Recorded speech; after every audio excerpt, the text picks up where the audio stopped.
Bismillahirrahmanirrahim. Dear viewers, Assalamu alaikum. I am your host Faisal Raza Khan and you are watching Foresight. Viewers, historically the mutual relationship between humans, animals, birds and aquatic mammals has been very unique. These species are always very helpful in carrying luggage, trade, communication, farming, also for the livelihood and for sports, entertainment and lots of other usage. During the First and Second World War and then during the Cold War and in the recent times as well, these innocent creatures are continuously used for surveillance, spying, espionage, war and sometimes to counter terrorism and sometimes to spread it. Our hostile eastern neighbor is long focusing on training and equipping these species, particularly animals, birds and in some cases mammals, to use them for its nefarious designs. Today, this important topic we are discussing primarily our eastern neighbor, that what India is doing and how India is using these innocent animals for its negative designs in the region. To discuss this whole important segment, we have in our studios Dr. Ghulam Mujaddid. He is the Senior Strategic Affairs Expert. Most welcome to you, sir, being here in the studios. Thank you very much. And online joining us, Brigadier Retired Babar Alauddin. He is the Senior Defense Analyst. Most welcome to you, sir. Thank you very much. Thank you very much. Thank you. First question to you, Dr. Ghulam Mujaddid, that historically during the World War I or First World War, the pigeons were actually fitted with cameras and released over European military sites to collect intelligence, and then we have read about use of animals and birds frequently in World War II, then during the Cold War. So how do you see that aspect in today's perspective? Yes. I would like to begin by appreciating you for selecting such a novel and very, very less talked about topic in the strategic affairs, so to say. That's a very, very, very nice direction that you have taken, and it's a very nice discussion that will ensue. And also I would like to point out that the usage of animals and birds has been there since times immemorial, since the ancient civilization. Obviously. Also, may I also repeat that in our book, Holy Quran, there is Surah Fil, and that begins or that narrates this incident that the birds, ababil, that swallows, they were used and they had some kind of a baked clay in their mouths, and they threw them over the elephants of Abraha. Definitely. And they destroyed it. And similarly, in our holy book, we are advised by the Lord Almighty that we must keep our elements of strength ready all the times, including the steeds of war. Obviously, that means war yes, horses yes, and all that. yes. So it is just to say that usage of animals and birds as war machine or a part of warfare has been there since the dawn of the history. Historically, there are lots of evidence. Now, since we are closer to this dawn of another age, that is First World War, Second World War, then nuclear revolution, and now we are in a globalized world with all its advantages and disadvantages. So the emphasis by our adversary on usage of these birds and animals and sea mammals is a point of concern for us, in the sense that since we are in strategic competition and all that. However, and definitely you can't change neighbors, and when your neighbor is actually hostile and they are every bit and pieces, they are every time trying to actually let you down. So exactly. This is the case. Since they are trying to increase their capability in a very sensitive and modernized dimension, that is usage of bird, and combining it with their development in AI systems, which means that you can, these birds can become very, very lethal platform in reconnaissance. You're talking about artificial intelligence. Artificial intelligence and the equipment that that is produced by artificial intelligence and fitted onto these birds, Definitely, animals and definitely. mammals and all that. Yes. So it can be a very sophisticated military or warfare system by which lots of things can be done. So I mean, we must watch India, or we must study India's this progress or development in the field, in the usage of these animals, in combination with the latest technologies that have come into being. Obviously. And that makes it a very lethal combination, and for us to study and analyze this phenomena very intimately. Yeah, obviously, obviously. Brigadier Babar, when we are talking about the world military, especially the spy agencies, have capitalized on what the trait of animals and birds are, and thus using them accordingly for surveillance, concealment, spying, or covert missions particularly. So how do you see this aspect in the form when we have a hostile neighbor at the Eastern Front? Thank you very much. I also appreciate the topic you have selected, because very rarely we talk about these things in conventional warfare or in the modern warfare. We talk about sophisticated weapons and other means of warfare. But this is a very ancient type of a warfare where animals have always been used, especially for spying and getting information about the enemies. Pigeons we have heard, and as we've already talked about, discussed that in our Holy Quran, there are mentions of uh, animals and birds being used. And if you go back to the history also, horses and elephants have always been used, So, especially coming on to the Indian capability. You know, our enemy naturally all the time, enemy is busy. It's a very hostile enemy. It's a very naturally Pakistan, India, locked over last more than 17 years. Indians will never lose. This is not something new. They've been using it. But you know, this capability is very much countered by the drones, the latest technology, which can very easily detect any such instrument being used. So it can be detected. But nevertheless, there's no end to these things. You keep trying, and naturally, you can get success in one way or the other. But pigeons are not the only means. You see, in seas along the coastal lines, there've been reports and there've been instances, experiments where even these, this is another story, dolphin. that every pigeon of from Pakistan goes to or crosses the Indian border is the enemy of India. That is another story. One would be very astonished to see that at times they've been shooting them down, shooting these pigeons down, just in a because they thought that probably they're being used for these surveillances and they have cameras and attached to these pigeons, and ultimately it proved to be nothing, and it was all absolutely propaganda against Pakistan. But they have been doing it. They've been trying it. They've been trying drones, all right, but they've been trying these pigeons also, birds also.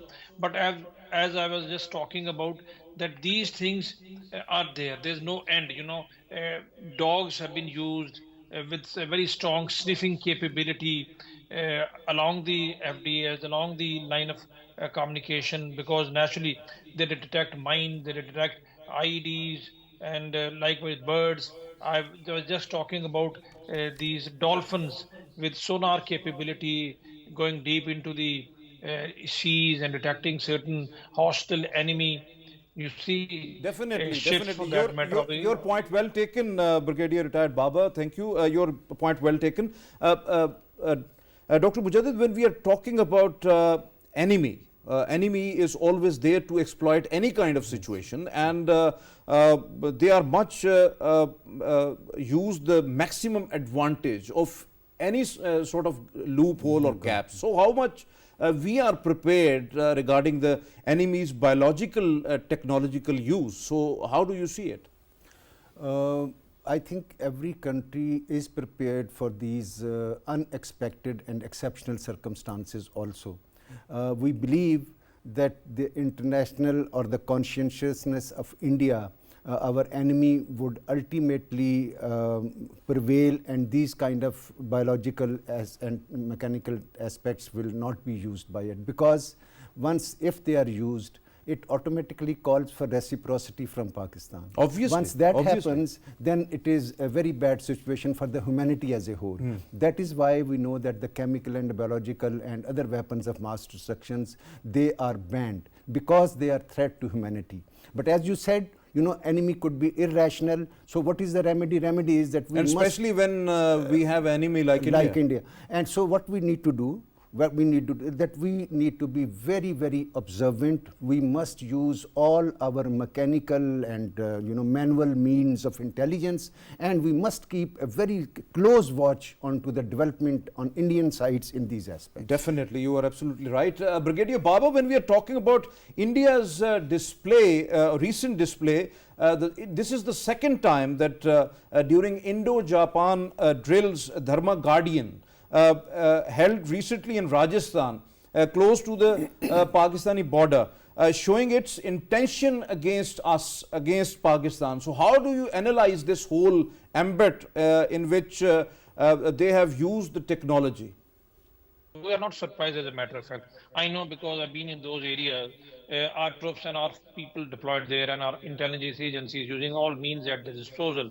They're very much, they're very up to the situation. They know, and they're keeping a very close eye on Indian, their capability, their latest developments, their trainings, and everything. So, as a matter of fact, will not be surprised, because troops sitting there, they're watching them. Our air capability, our surveillance capability, our air defense capability, and all equipment put together. Actually, if I rephrase my question, actually it's the Indian Army's recent episode of using eagle families, two of the species named Arjun and Deep. They have trained these eagles, innocent birds, for anti-drone, spy and surveillance missions. So how you analyze this one, because this technology they have used in Indo-Japan exercises there in Rajasthan? Japanese are otherwise very famous for using these improvised means. In Second World War also, Japanese forces, they inflicted a lot of casualties onto the Allied forces, especially the British forces in Burma especially. So Japanese are very used to these things. They have new ideas, and that probably is one of the reasons that Indians have carried out a joint exercise with Japanese, and as you have said, they have come out with this new idea. But till the time the idea is known to the other side, it's known to us, you can always have measures and countermeasures, and you can have responses. So as a matter of fact, till today, it's not a very, very potent threat, I would say, not a very potent capability from the Indian side. So, taking the same question to you, Dr. Ghulam. So, do you think that this technology, what Indians say that they are using it extra mileage versus the enemy. So, do you think that it is going to make any difference? Yes, these technologies, they are often called as force multipliers. They magnify the effect of an already existing capability. So it is correct that if you have your drones or any other radars, for example, and add to that these birds with sophisticated modern cameras, so what would happen? That their surveillance capability will be enhanced. It will be multiplied many times. So as Brigadier Sahab was saying, that they are working on this, that for sure we know. And they are working to attain the maximum standards in this thing, or quality in this. And that is the real threat. So we must be very watchful, because we are capable of, reciprocating in whatever way that we think is suitable for us. I mean, so my question, this fundamental emphasis will remain that we must use all our detection capabilities as a nation to look and to watch India in this aspect. Because it's not surprising, but yes, very interesting that recently it was the exercise or the drills with Japan. And there were in November 22 Uttarakhand Auli exercises. Those were with United States. And in both of the exercises, these eagles were used. And according to the Indian military, we don't know exactly that what would be the success ratio of these two birds.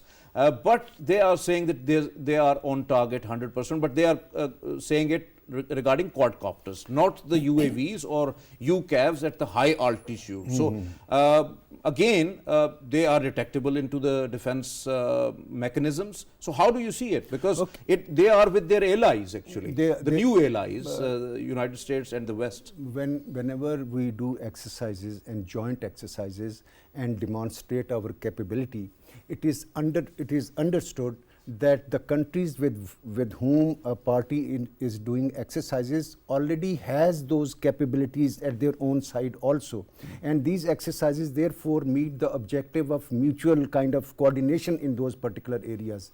As Brigadier Sahib had already pointed out, that Japanese Air Force used the cholera and plague germs to spread over an area through their bombs which contained these kind of flies or some infected infests. And later on it was found that 440,000 Chinese and other people died because of this thing.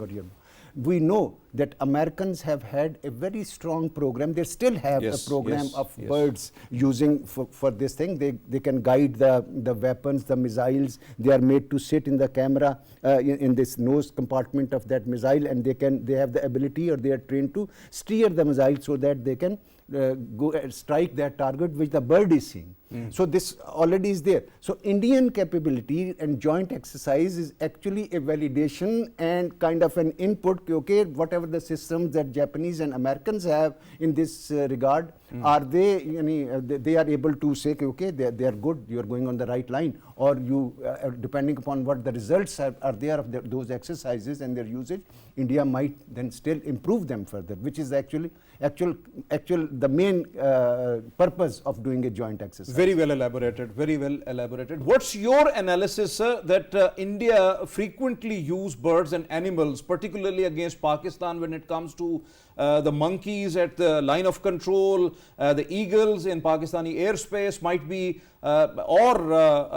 might be they in future they are going to use some sort of sea mammals as well into the Indian Ocean. So how do you see that threat, and how do you see the preparedness from Pakistan side, particularly regarding these threats? As I've already said, that from Indian side, these birds especially, they've been used in the past also. This is not something very new to us. We were just talking about the exercises. I would just add on to that, all these exercises, especially the joint exercises, they are normally used as an opportunity to test and trial your weapon system, maybe something new which you have inducted into your system. As already I've said, the Japanese have been using these tricks, these trades, and these different systems since very long.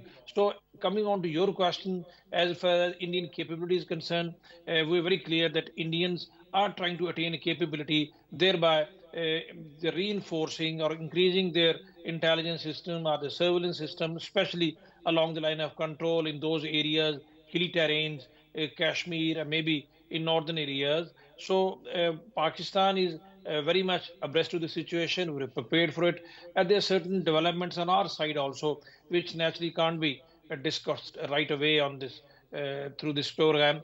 But be rest assured that this Indian capability, or maybe capability they're trying to attain in future also, Pakistan and our responsible people, they're very much clear, they're very much abreast of the situation. They're being countered also. We're keeping a very close eye on Indian capability, because this capability is still in a very, very initial stage. What they've been doing in the past is well known to everybody. That was not very successful, using pigeons and birds. But what they have displayed recently in this exercise is yet to be seen. How So, actually it has been. Babar, do you think that these kind of when the animals or such kind of species like birds used in a war scenario or in a peacetime, they can evade the radar signatures, or they cannot be detected into the radar systems, or cannot be engaged with the defense systems as well? Do you think so, like that, or there is a capability that we can engage such type of targets which are straight away what we call it in Air Force language, the bogies, which are coming straight away into your airspace? They are not very undetectable. They can be detected. They can be counted also, because it's not only a bird which is coming to your site. The bird must be having some camera, some device attached to it. So those cameras emitting signals, they can be very easily detected. And Air Force comes at a later stage. Air Force is also quite capable, is very well prepared. But along the line of control, we have other weapon systems. We have radars along the defenses. and those radars can detect any such movement from the enemy side. And they've been doing that also in the past. And later on, the capability is something that is to be countered by the Air Force. Naturally, Air Force will definitely come into action and they'll take it. So present Indian capability is not something which is not detectable, or is not something which gives India a very clear advantage upon Pakistan. Up till now, it's okay. They are trying to do it. We're also trying to do counter certain things. And as in other fields, in other areas, Indians are not been able to dominate Pakistan despite their best efforts. They may be having, as far as numbers are concerned, they may be no more numbers, but the quality and the commitment to use it is something which we have much better than the enemy. But you're right, as we're discussing, we have to be very alert to these developments, because these developments are now going to be, I think, we're going to see it further developing into another phase and then into another phase, because there's no end to these improvised things. The warfare is very complex thing now. It's not very ordinary type of a warfare. It has to be a mixture of all these things, modern weapons and modernizing the ancient means, like we're discussing, into modern warfare. And that is how you increase and you get better quality, and then you get edge over your enemy. So Okay, enemy we okay. have, it's You have very well elaborated, and thank you very much, Brigadier Retired Babar Alauddin, for being with us online. Thank you very much for your candid views as well. Thank you, so nice of you. When we are talking about Dr. Ghulam, about the birds, using birds to confront unmanned aerial vehicles or unmanned combat aerial vehicles, particularly, what the Indians' stance is, that how to counter those, how to detect, how to shoot down. So, do you think that these birds are the added advantage to any country's military to counter drone technology in recent times? Definitely so. As I said earlier, that they might act as force multiplier to their detection systems, which can become magnified, and drones can easily be detected and tracked, and hence engaged by the friendly forces to shoot them down. Number two, these birds can themselves be used as weapons against drones. And a simple technique, that they see a drone and they just strike it. Means a suicide bird or something like that. And they have often been used like this, the birds and animals in this role. Yeah, definitely. We have seen mammals as well. Mammals as well They were being used as this in the past. I mean, there are animals on fire, they are sent into the enemy camps, and so they destroy themselves, but also they do lots of damage. And because they are animals, and these are in quite flocks, I mean, they are quite numbered, this thing. So it doesn't matter if at the cost of one odd bird, you can get a drone. So this is a very prudent technique that means it's going to be a cost effective as well. So using birds as a proper weapon of war. So Dr. Ghulam, how do you see the world military's attempt on working upon bird-based or something like ornithology-inspired technology, like ornithopters or some sort of insectothopters as well, that can evade detection and allow reconnaissance, spying, surveillance, and might be in some cases attacks as well? Exactly. This is the new field. And this is not something which is trivial thing. This is actually the cutting edge of the technology, so to say, because there will be swarms of these insects and all that. Definitely. And those swarms can do jobs which big armies and divisions cannot do at one time or something. If they are going over the battlefield. Because we have seen flies now, like insectothopters, exactly. like small flies. They have cameras. They have cameras. All the surveillance, and they can kill. And camera is just a surveillance capability. What if they have some kind of material that is like explosive or something, or some device that can kill, or as you said. So they can be, these things can be used, and as I said, they are now at the cutting edge of the technology, especially the military technology these days, and nations are working hard to produce these things. So definitely when we are talking about overall scenarios, do you think that we are also working on some of the areas which are now inevitable, particularly when your enemy is actually going on? We must, one is that we are dictated by whatever our enemy is doing. That is one part of the input. Definitely. The other part of input is that we are ourselves a thinking and dignified system that want to stay, dignified and so. So we have our own plans on these things, not necessarily as a reaction to what we are not reactionary, but we have Pakistan our is own an independent sovereign country. We have our and own so plans. on that strand also, I'm sure that our government and the ones who are responsible for these things are trying their best. We have established, many centers or things like that in the universities and other systems which can produce knowledge and technology in these fields or something. Yeah, definitely. Your point well taken. And we have joining us Fizzah Shuja. She is the research associate and in the Maritime Center of Excellence of the Pakistan Navy War College in Lahore. So most welcome to you, Fizzah, joining us online. Thank you very much for your precious time as well. My question is that animals, birds and the sea creatures, particularly the sea mammals, rarely draw attention, darting underfoot and or accessing restricted areas and with having more sophisticated approach, normally not accessible to the troops or by the troops. So what's your take on it? See, in the realm of the military intelligence, the strategic use of animals for espionage purposes has a storied history marked by tactical advantages. Animals have innate abilities to have an access to those locations to which a person, normally a human being with different modern technologies, do not have normally. We can take the example of pigeons. Well, animals can be trained to infiltrate the enemy bases by bypassing security measures without any due check or to gather information from within enemy territory. In the World War One, pigeons have been used as a coded language to carry the coded language and the communication from one place to the another, and the efficiency rate was around 95%. It was surprisingly very high.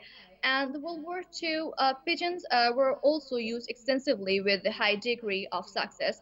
In the near future, we can expect a rise of the fusion of animal and technology, especially the project we can say insect cyborgs.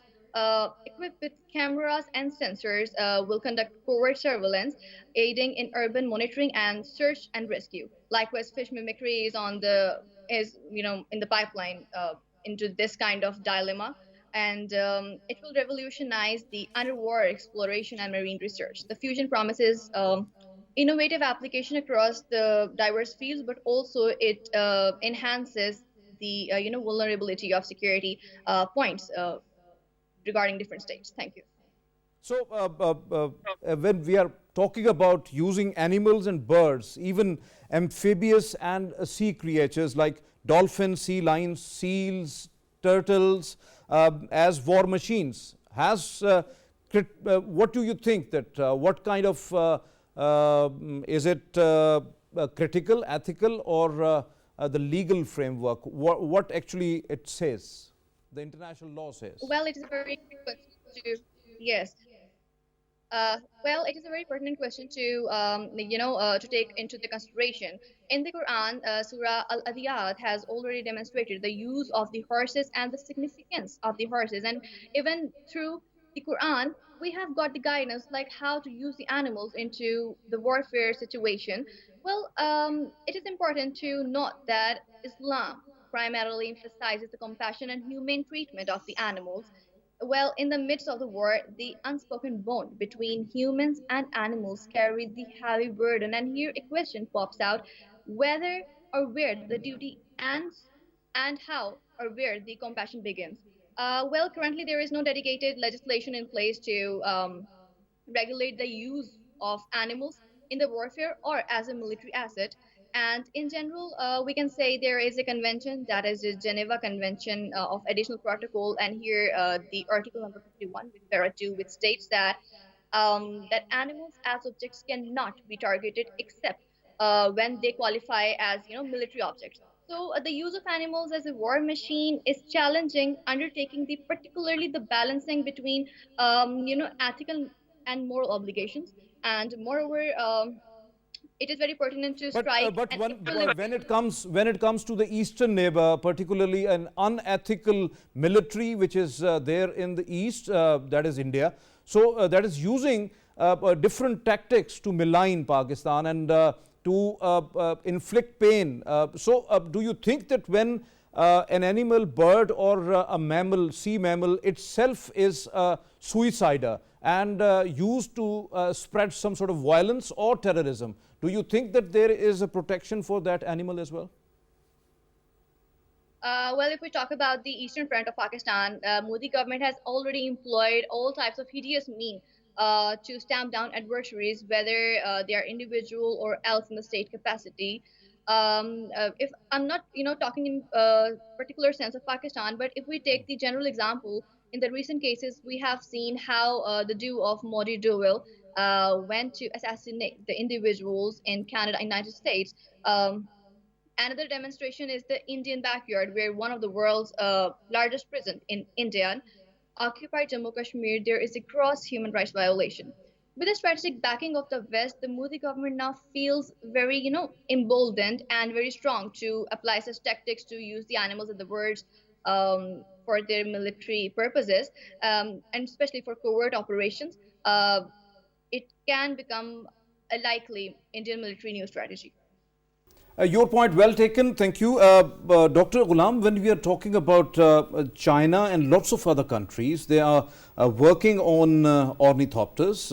They are like bird-like drones, and also they are working on insectothopters, an insect-like drone capable of military reconnaissance and all other functions. These are not using live animals or birds, but alike. Some of the replicas of that, like which we call it taxidermy birds and something like that. So, how do you see collaboration with any other country related to such technology or a fusion of such technologies? Okay, such technologies, as we said, they are in a sort of incipient stages, I mean early stages of development. But that does not take away anything from their being very potent and technologies of the future. And in such a scenario where this development is taking place at the strategic technological levels, the collaboration with other countries is really not done, because everybody wants to develop the best systems, and they want to keep it to themselves also or something. So that is just one aspect. In order to have collaboration, because sometimes it happens that the technology is at the evolving stage, exactly, and or it is just at the scratch and it is just picking up. True. So most of the times it happens that, like in a JF-17 Thunder project, we don't have the technology to manufacture aircrafts. So we have attained that technology from China, and China collaborated with Pakistan. So whether we have any sort of collaboration with any of the partners? That's a very good example, and I think whatever is your basic intention is very valid. I was just trying to point out that in order to get to that stage of collaboration in these very sensitive technologies, we have to show our some kind of prowess in the same field. Obviously. So I mean, we collaborated with right. China because of the prestige that the Pakistan Air Force had gained in many aspects. So it was very handy and all that. As I said earlier, that we are, as a nation, trying to build these capabilities at a fast pace. And once we do that, then collaboration with friendly countries in these fields is not only required, it will become automatic. We will have to do that. Obviously. But first, I think we need to reach to that level. Yeah, definitely. Which we are trying, and we are almost there. Okay, your point well taken. Fizzah, when we are talking about our eastern enemy, it is not restricted to the military ethics. You all know that can use any sort of things against Pakistan.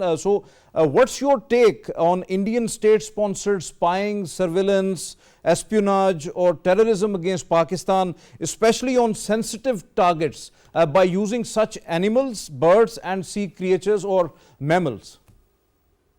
Well, as I have mentioned earlier, that in a particular, not in a particular sense of Pakistan, India, after the backing of the Western alliances, it has, already emboldened into the military capacity and capability. And if we talk about its, potential to use such kind of birds or animals for surveillance or the other stuff, I think that India might have such backing and they might use such kind of things regarding Pakistan and against us. Because Dr. Ghulam Mujaddid, as he rightly mentioned, that we have examples in past that birds, some of the sea mammals, they were used for espionage or some sort of terrorist activities in open seas particularly. So how do you see that aspect? Because these creatures could be used to spy not only in a neighborhood but also in other parts as well, because they have long reach and they can go beyond. Like different waters and without detection. Well, terrorism has become a global challenge, right? And insurgent groups or violent non-state actors, they could potentially exploit the animals for the destructive purposes, not only on land but also, on maritime sector as well. In recent years, there have been reports that were emerging that some terrorist organizations using pigeons as a low-tech communication method to evade electronic surveillance. Moreover, terrorists could also infect such pathogens or such contagious, infectious diseases into the animals, and they can, just release those animals into the densely populated, areas. Moreover, animals like birds, they could be equipped with small cameras or tracking devices that can be used by terrorists. We can take the example of 2005 Iraq invasion, right?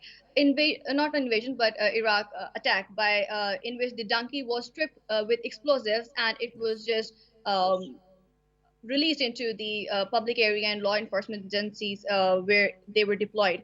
Terrorists can use animals, and not only terrorists but also many criminal organizations.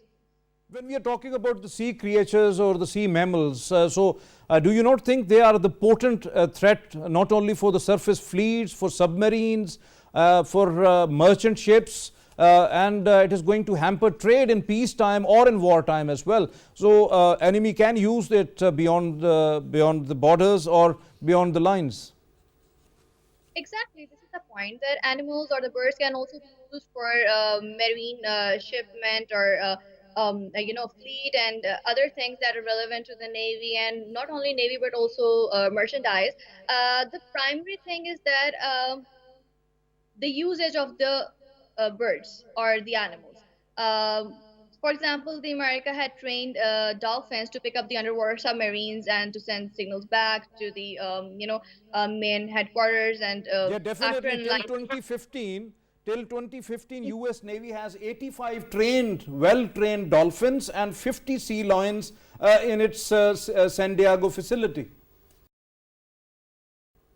So I think so there is some voice issue. So Dr. Ghulam Mujaddid, when we are talking about India is, do you not think that they are committing some sort of crime, particularly to use these innocent creatures for their nefarious designs, particularly like terrorism or espionage or some sort of sabotage activities, because we can expect anything from India. So what India call it a nature-inspired solution to the modern warfare challenges, because it is their perspective, it is their narrative. But how do you see it? Because do you think that for destructive activities they can use these innocent species? Well, as far as we have the climate change regime and environmental regimes, they are very clear that any activity that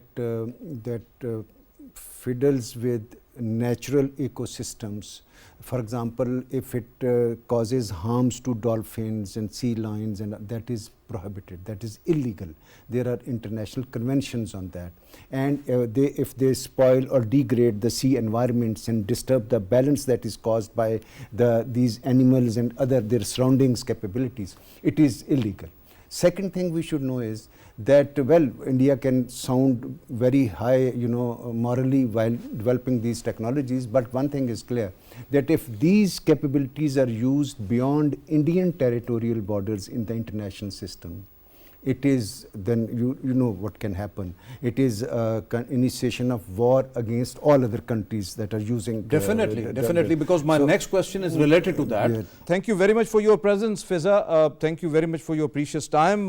One last question, sir. Whether such type of technology in the hands of some sort of miscreants, insurgents or terrorists or non-state actors who are operating at the Afghan soil, and they have or India has the very strong connections with those terrorist outfits. So how do you see that to inflict another pain to Pakistan from western border using such technologies? Yes, again, I think it is a very sensitive international issue. Terrorists have the capabilities to build their own indigenous capabilities.